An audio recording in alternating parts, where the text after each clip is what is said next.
side seat on the apron of the racetrack. That's the rear end housing laying right there beside of it. That car just absolutely came apart right there. Look at this. Wow. There's Danny Bagwell moving, trying to get the helmet unhooked as the car is laying there with the bottom of the car facing oncoming traffic.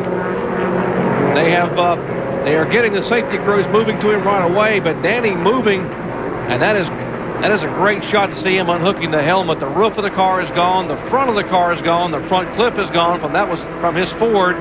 That's a Ford Escort. That's one of the new ZX2 Escorts. And now he lays down on the racetrack after that wild flip. Just happy to be out of there. Right of him. Let's see if we can see what happened to Danny Bagwell. Wow, car tumbling side over side. The windshield is gone. Parts and pieces flying off. The tires are gone. The axle, the rear end is gone. Motor parts out of the car. The hood is gone. The roof is gone. And see the roll cage? It comes down on the roll cage, but he is secure in that seat. Still buckled in with that 5-point seat belt when the car comes to a rest. And all right, here he comes along. That's looking up pit road as the car goes by him. He's rolling side over side. There comes the rear end housing out. The windshield's already gone. The front tires are gone. Sheet metal peeled away. There comes the windshield down in one piece on the racetrack. The Lexan windshield, and cars are going by.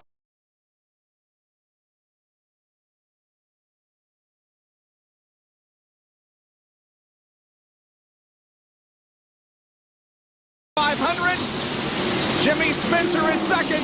They come through the tri-oval. Checkered is waving. Ernie Irvin wins, and Rusty spins and gets airborne and flips wildly right at the start-finish line. Very reminiscent of his accident at Daytona.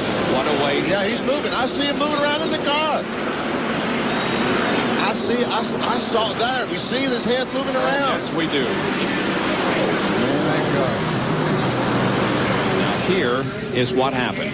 Okay, there's Rusty and Dale Jarrett running side by side. Earnhardt comes down on the inside trying to draft Rusty and go right out of the picture, and it looks, there he is. Earnhardt right up on the back bumper of Rusty, and he does touch him. That's and why around he goes. That's one reason that Dale Earnhardt went down there. That's why he was so concerned, because he touched Rusty Wallace to start this situation, it looks like.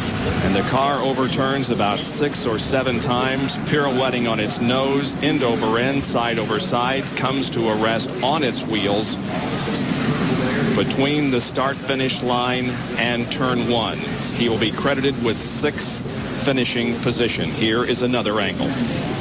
Here they come down through there. Jarrett and Rusty Wallace side by side. Dale trying to get down on the inside, trying to go down. And looks like he just touched Rusty, and the car, just like Daytona, started flying. It goes up in the air. I thought maybe it was going to do like Jimmy Spencer did last year and come back on its wheels, but it didn't. It caught. And here it goes again. There is a huge cheer going up from the grandstand just opposite of where Rusty's car has come to a rest, and we assume that the cheers are because he is out of the car, or at least they can see that he has received no serious injuries.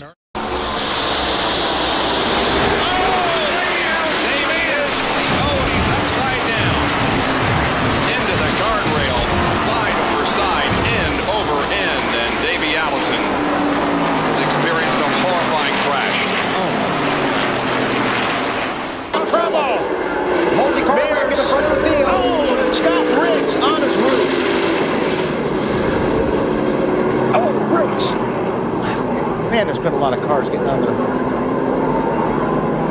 roof lately. Right behind Mike Wallace. Stay up front of you. Stay up. Easy, back it down as much as you can.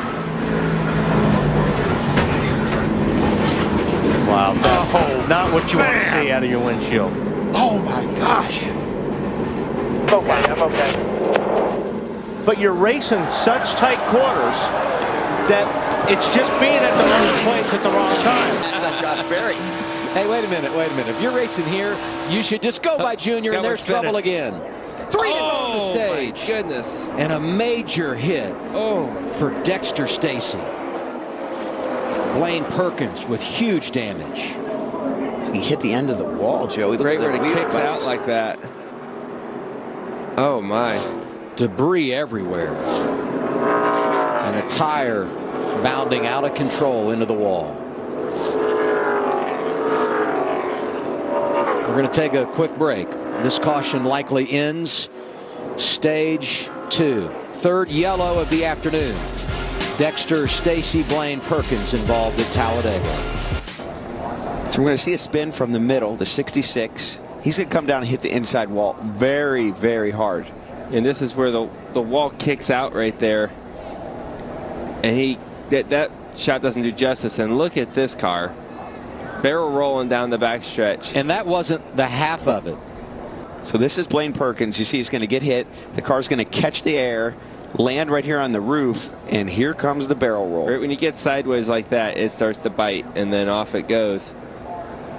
And at this point, you hope when it's up in the air that it doesn't land on the... Stop this car just loose early on in this race, but they did settle down much better. Straight away. 48 a big hit, and Jimmy Johnson goes spinning. Upside down. Busher.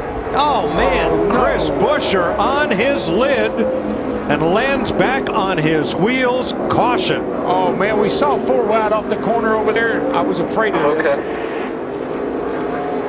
Mike above the 3. Now McMurray in the 1, the red car. Comes up, just brushes Austin Dillon. Turns him into the 35. And Dillon gets into Gilliland. Joey Logano turned the 48. And Busher goes for a big tumble. I didn't think that thing was going to stop rolling there for a second, DW. Goodness. And this one at lap 96, 4 wide. The red number 1 of Jamie McMurray tips into Austin Dillon's number 3, which pins David Gilliland to the wall. Jimmy Johnson and Michael Annett go spinning. There's Annett's car into the wall.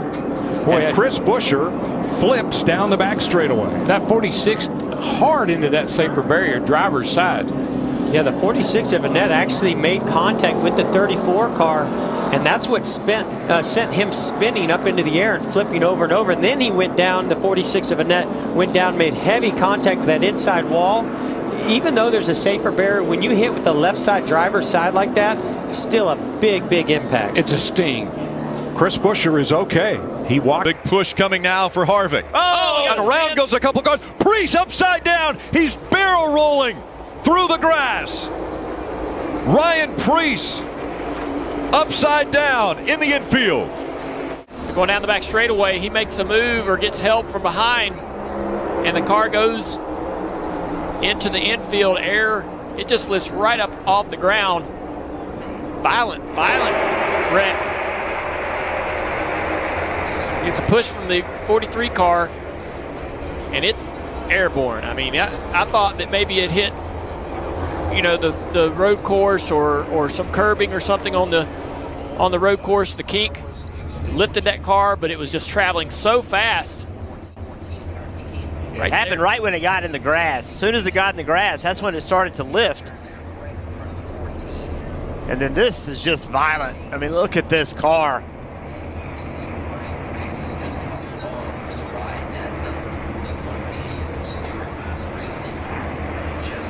That is just amazing that something that weighs over 3,500 pounds can get in the air like that. It looks like a toy car flying through the air.